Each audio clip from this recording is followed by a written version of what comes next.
Hi friends, Simit here from InformedTrades.com. Today is Friday, December 18th, 2015. Time for a look at our at the chart, see what the market is telling us. A big week this past week. Obviously, the major news was that the Federal Reserve plans to increase interest rates, increase the overnight rate, target a higher rate, and plans to continue to do so through 2016. So right now, the plan, or what they're saying they're going to do, is increase rates each quarter gradually over the course of 2016. So by the end of 2016, we might be at something like 1.25%, somewhere in that neighborhood, for the overnight Fed funds rate. Okay, on the screen right now, so what's this all mean for traders? On the screen right now, you see the FXCM dollar index. Not much happened on this news, and I think a lot of it was that it was already priced in, basically. So not much occurred. We do see the dollar still at a very high level. In fact, you could argue that, there's a resistance level right here. Let me put that in there. Right there. That line. So let's see if the market can close above that. I think that's the next major stop, or next major test for the FXCM dollar index. If you're a bear, this could be an interesting short opportunity. Although looking at the strength of this trend, I wouldn't try shorting now. I'd be more interested in going long upon a break of this level 12208. Futures dollar index, similar story, and the difference between the FXCM dollar index and the futures dollar index is simply they're both a basket of the dollar against other currencies. They're just different weightings. But same idea in terms of, expressing the strength of the dollar collectively or in aggregate against other currencies in the world. The futures dollar index right here, we're still between support and resistance levels. I think this is a better trading opportunity, especially if we fall back to 97.90, could lead to a target of 115, 100.15. Now getting down to the specific pairs, dollar yen, this is my personal favorite pair, or the one that I have capital invested in. I'm looking at this from a longer term perspective. We are near this blue trend line. Every time we've touched this trend line, we've seen a hammer pattern, and the market quickly rallies off it. So this trend line does have some credibility. It's been respected going back, really, you could say, since October of 2014. So really over 2 years now. Every time that we've come close to that line, really, we haven't had a close below it since then. We haven't had a close below it since August of 2014. But starting in October, you can see that that's where the spikes begin, with this first one right here. Then we get a big spike here in August 2015, another one in October of 2015, and then most recently in last week, December 14. So we're still above the 200 exponential moving average and the 50 simple moving average, although we're basically at the 50 simple moving average, not quite above it. We're also at the support level here, but I think this could be an interesting level to buy at. I'll have to take a closer look. Personally, because I have some other positions a little further back, 118, I'm not sure I want to add here. I think I'd be more comfortable adding if the market falls to 118.40, or at least reevaluating there. So I personally won't add, but if you don't have a position in dollar yen, this could be an interesting time to buy. We do have the rate hike announcement, and we're also at this major trend line. And conversely, if the market breaks a trend line, that could be, your situation to close. So we go back to 120, for instance. You could buy now, 150 point stop. If we hit 120, close it out. You could target easily 125. So there you go. It'd be a very nice reward risk ratio. I'm almost talking myself into putting this trade on. Actually, I may now that we mentioned, I may actually put this trade on. I do still have these other positions, and I am looking at it from a longer term perspective. Let's zoom out to the monthly chart. I really think dollar yen, because of the debt situation in Japan, will go back to 144. I'm happy to wait it out. We do have this trend line here, though. So let's see how that plays out. Dollar yen, though, I think there's a bunch of confluence going on here with the horizontal support, the 50 simple moving average, 200 exponential moving average, this major trend line. All those factors could make this an interesting buying opportunity, and one that allows a relatively tight stop, at least relative to the target that appears on the chart. So that's dollar yen. Euro dollar. We talked about this. The market bounced off 105, which was a major support level, rallied all the way up to 109. And that was the 50% Fibonacci retracement level from this swing high in October 15 all the way down to the swing low in December 4. So we've now completed a 50% retracement. The Fed has raised rates. I think we could be set for this pair to go lower. I think it could be a good opportunity to short here from 108 all the way down to 105. And that'll be another trade that I consider, over the weekend. Might be something I put on Monday. Dollar yuan, I wouldn't call this a trading opportunity now, but if we fall back to 652, then there might be a buying opportunity there. But I think really, if you look where we're at, there's no resistance up until 659. So this could be a situation that lends itself to a 350 pip move pretty quickly. No resistance. Of course, the PBOC, the Central Bank of China, does maintain currency control, so you'll never see. Well, here's actually a pretty big move, but it's all relative. It looks big in the context of this chart, but if you look at the y-axis, it's actually not a huge move. But we may see an interesting move or a big move relative to the history of the dollar yuan. 350 points, we could get to 659 fairly quickly, because we're in an area that has no resistance zone, so to speak. Not much that's going to stop in terms of previous price action, the dollar yuan exchange rate here. Gold, as a person who has a fair amount invested in gold, this one definitely hurts a bit. The downward channel is still intact.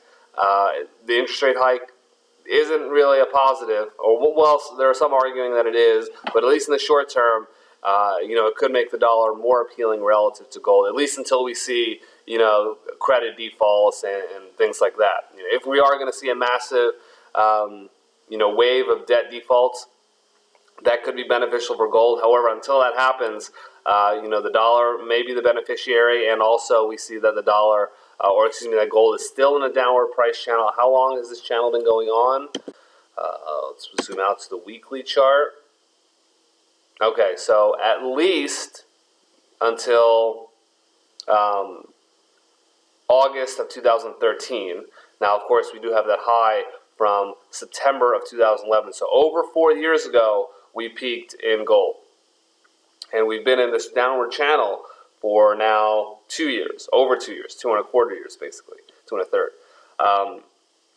So I would think that just based on cyclicality, we may be closing in on a bottom here. However, I've said that multiple times, haven't been right yet. I still think it's a good time to buy, or I still think it's, in hindsight, it will be a worthwhile buying opportunity. And I do expect that we will get past 1900, and I expect it'll happen. I don't think it'll take decades. I think it'll happen in years.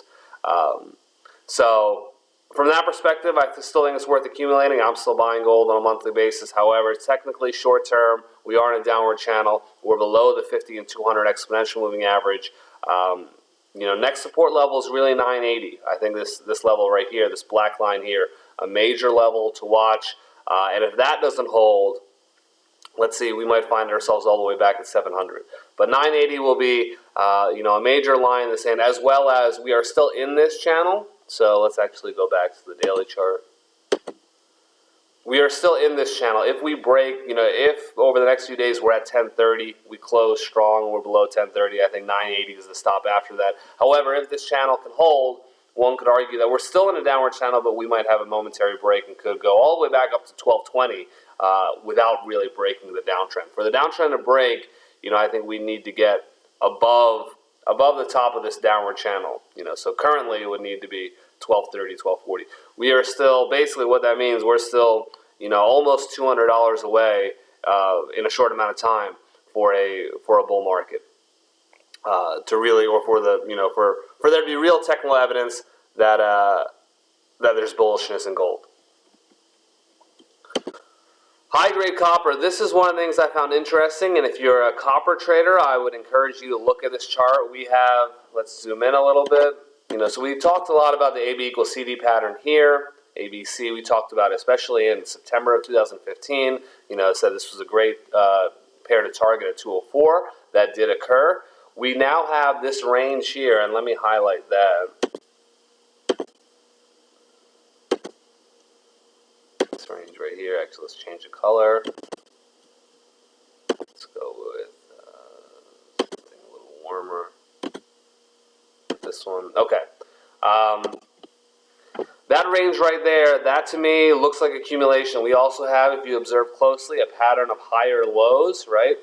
Slight pattern of higher lows, and that this low, 1217, is higher than the low on November 23rd. So to me, after a big downfall, we have this range. We have a little bit of a pattern of higher lows going on. This is a great buying opportunity. I think we could go from 205, where we're currently at, all the way back up to 223, which is another swing low.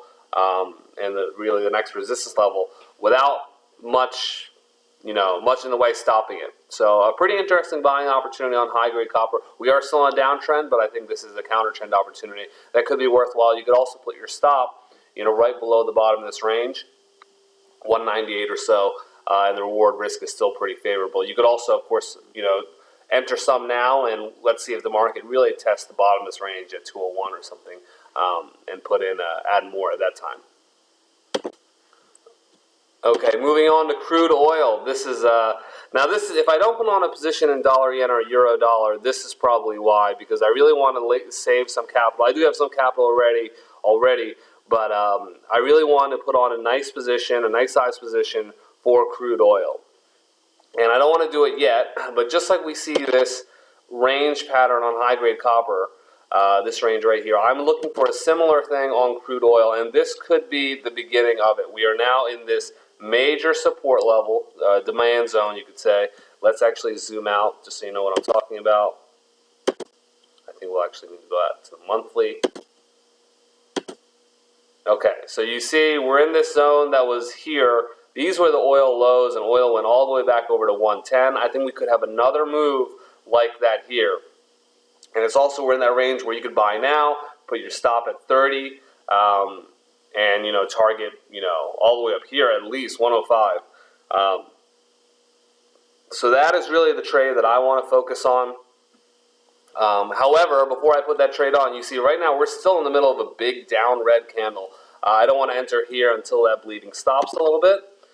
And so if we look at the daily chart, let's see if we can get that range forming like we're seeing on high-grade copper, right? A range very similar to this, a beautiful range that really looks like an accumulation range. If we get the same thing on oil, that'll be a great buying opportunity. Last but not least, S&P 500. Just need to cover this for obligatory reasons. Always need to talk about the S&P 500. We do have a golden cross. The 50 has crossed the 200 exponential moving average. Price, however, is below both of those. So to me, this market still looks choppy. We are still outside of this trading range, and we are still below the highs that we saw in May. We have a pattern of lower highs essentially. The May high was higher than the July high, which in turn was higher than the November high, November 4 high, which in turn was higher than the December 2nd high. So, there are some signs of bullishness, a golden cross here, pattern of higher lows going back to August, right? But we also have some signs of instability. So to me, this is a wait-and-see scenario. Like I mentioned, I sold some of my equity positions in August of 2015. However, I still kept a bunch on. Some of the ones stocks I thought were still value, still cheap, I kept them. Ultimately, if you ask me, I think the market's going to go higher. I think 2,300, if you look at the long-term monthly S&P 500 chart, let's take a quick look at that. I think that's a good target. But technically, basically a projection, if you look at the low from 2000 all the way to here, and then you extrapolate that distance and go from here to there, it's a 700-point move, or rather from here. We went from 1,500 to 700. So once we broke out here, I think we'll go from 1,500 to 700 more, 2,200. So we may be near the top. I do think we have a little bit more room to go. There might be one last big high here before the market comes down. But this could definitely be an opportunity to sell. And like I said, I've sold some of my positions. If you haven't sold at all, I think the choppiness that we're seeing, the break out of the trend line, out of the channel that was in place since 2011. That occurred earlier this year. I think that's pretty significant and may warrant some consideration if you haven't done any selling yet. That's about it. Obviously, a very big week. Pretty exciting way to close the year. Let's see what the interest rate, if the interest rate hikes continue into next year, what that means for us. I doubt this will probably be our last video for the year. We'll probably be taking the holidays off. So if we don't hear from you, I hope you have a great holiday season. Look forward to trading with you, learning together next year. Best of luck in your trading and investing, and we'll see you next time. Take care.